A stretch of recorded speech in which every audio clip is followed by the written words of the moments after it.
Alors, je suis en train de repenser un peu les relations entre l'astrologue et son client. Le client, il est porteur de ce qu'on pourrait appeler une forme de prophétie, à son propre égard. Des choses qu'il attend, qu'il voudrait qu'elles arrivent, qu'elles surviennent dans sa vie. Il y a aussi des choses qu'il peut craindre qu'elles arrivent. C'est aussi. Donc il est porteur comme ça d'un certain nombre d'attentes, de craintes, de souhaits, mais il ne sait pas quand ça va arriver. Et l'astrologue, il a vocation à dire à quel moment ce que le client attend peut se concrétiser, peut survenir. De même qu'à un niveau plus macro-politique, il y a des prophéties qui sont en attente, qui circulent, et on se demande quand ça va arriver.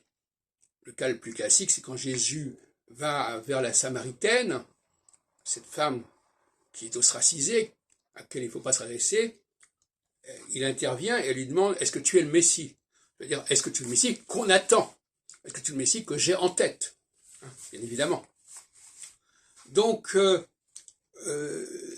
cette façon de voir les choses est intéressante parce que ça veut dire que autant les prometteurs, comme je les appelle, et comme on les appelle d'ailleurs dans la technique des directions, autant les prometteurs relèvent de l'astronomie, mais en même temps ne sont que des contenants qui n'ont pas de contenu, d'une certaine manière. Le soleil, quand il passe d'un signe à l'autre, il n'a pas de contenant, il n'a pas de contenu. Le contenu, c'est le signe dans lequel il se trouve. Eh bien, de la même façon,